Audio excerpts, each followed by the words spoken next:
Hello everyone, this is Lucas, and today I'm going to show you how to make spruce needle tea. Now what you're looking at here are young spruce needles that I picked last spring, and I like to have this tea in the winter time. And I've been doing this for a very long time now, trying to find the perfect blend or perfect type of spruce to make into a tea that is neither too acidic or too pine tasting, and generally just has a welcoming warm tea flavor that a tea should have.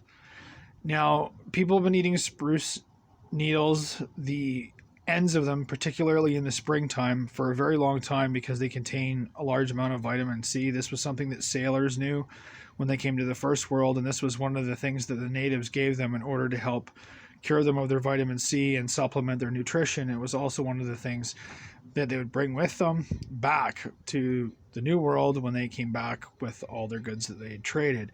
Now, spruce needle tea, I have been trying over the years. Now, in the springtime, what happens is the tree will produce these tiny little needles at the end of the tree. Now, the needles are always paler than the rest of the needles on the tree. You can easily see them by their light color in comparison to the rest of the tree. Now, both green and blue spruce will produce these little ends, and these little ends are tender and they're sour if you try to eat one straight off the tree.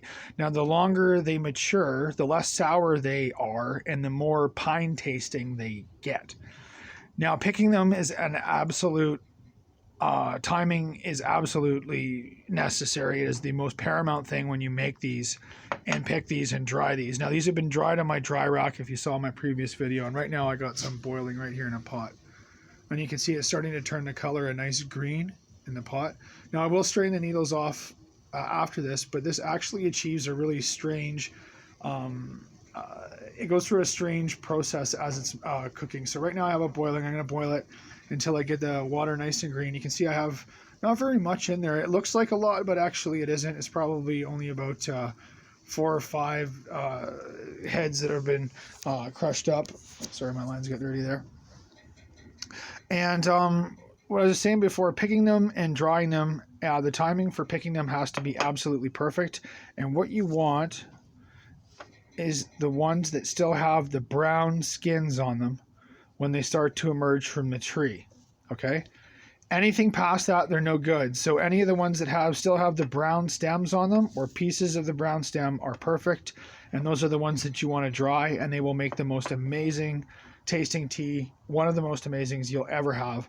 It will be a unique flavor, it's packed with vitamins, and it's really good for you, and it smells like springtime. I don't know how to explain it, but this jar just smells so good, and all year round I like to just pick it up and sniff it because it will remind me of springtime. When you feel that or you smell that spring in the air, this is what causes it. But like I said, if you're going to be picking it for spruce needle tea this spring, you need to get the stuff that only has the little brown bits on it for when it bursts from the end of the tree, from the end of the branches. When it bursts open, you still want this brown stuff. And there's only 3 days that happens. You have 3 days to gather up as much as you want, because after that they will not taste good or as good, and they're not even worth making tea out of.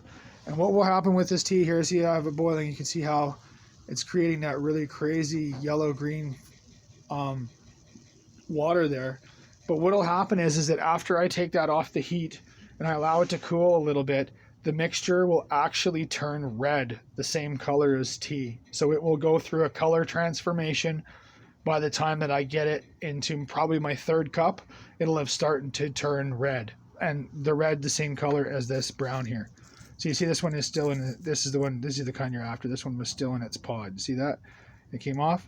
So this spring, if you want to collect up as much as this as you can and dry it, you'll have one of the most amazing teas to last you all winter, and it's just an excellent little thing to have around and enjoy during the cold winter months. If you like this video, give us a thumbs up and subscribe.